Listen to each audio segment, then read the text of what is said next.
ایک نوجوان کا رشتہ ہوا، وہ رشتہ ہو گیا، رشتے کے کچھ دن بعد جب وہ دولہا بنانا تو دولہا بننے کے بعد جب وہ سسرال پہنچا تو اس کے چہرے پہ داڑھی تھی۔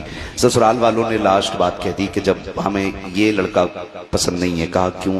ہمیں وہی چاہیے جسے ہم دیکھ کے آئے تھے۔ باپ نے کہا وہی تو ہے نا جسے آپ نے اپنایا تھا۔ کہا یہ وہ نہیں ہے۔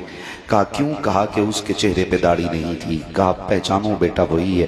کہا ہے تو وہی، لیکن ہمیں داڑھی والا لڑکا نہیں چاہیے، اس سے کہو یہ داڑھی منڈا دے ورنہ ہم بیٹی کا نکاح نہیں کریں گے۔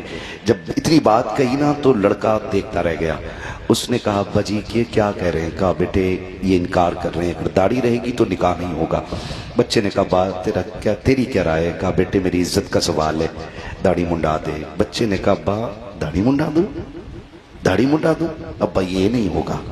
ابا نے کہا بیٹے پھر رکھ لینا، آج تو منڈا دینا، نکاح ہو جائے گا پھر کون روک لے گا، رکھ لینا داڑھی۔ بچے نے کہا یہ نہیں ہو سکتا۔ باپ کو غصہ آیا، اس نے کہا سن تجھے ایک کام کرنا پڑے گا، یا تو تجھے داڑھی منڈانی پڑے گی یا پھر مجھ سے رشتے توڑنے پڑیں گے۔ بڑا مشکل مرحلہ تھا نوجوان بچے کے لیے، دولہا بھی بنائے، سامنے دلہن ہے، اور پھر زندگی کا آغاز بھی ہے، اور پھر باپ کی جائیداد اور ایک تنہائی کا سفر بھی ہے۔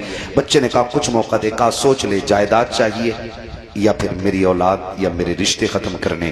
بچے نے کچھ دیر نوجوان نے سوچا، پھر اس کے بعد صحرا اتارا، کچڑے کے ڈھیر میں پھینکا اور کہنے لگا ابا جا تیری سلطنت تجھے مبارک ہو، مدینے والے کی سنت مجھے مبارک ہو۔